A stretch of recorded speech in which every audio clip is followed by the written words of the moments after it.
Era o ano 1992 cando a Xunta poñía en marcha o Intecmar, un organismo centrado na protección e mellora da calidade do medio mariño e no fomento da produción de moluscos baixos limiares de máxima calidade. Daquela chamábase Centro para o Control da Calidade do Medio Mariño e a súa capacidade de resposta era limitada.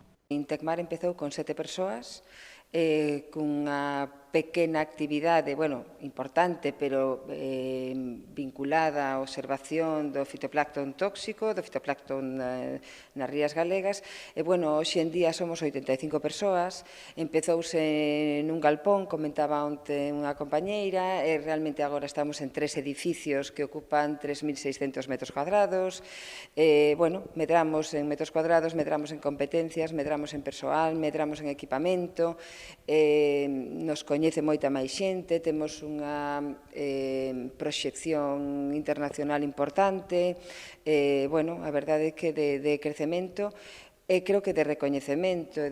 25 anos despois e convertido xa nunha referencia mundial no sector, o Intecmar decidiu abrir as súas portas para dar a coñecer os seus múltiples campos de actuación. O Instituto organizou 4 xornadas nas que poden participar todo tipo de públicos. Hoxe celebrouse a primeira desas citas cunha conferencia impartida polos propios expertos do centro, na que se deron a coñecer os diversos quefaceres no Instituto en materia de seguridade alimentaria, sanidade animal e contaminación.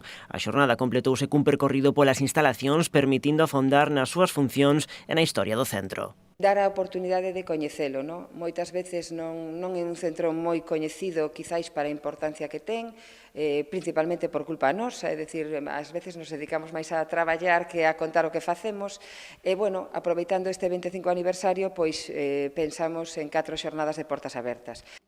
No mes de xaneiro desenvolveranse as outras 3 xornadas guiadas para as que xa non quedan prazas. Ante a boa acollida da iniciativa, dende o Intecmar valoran xa a posibilidade de lanzar novas datas para o mes de febreiro.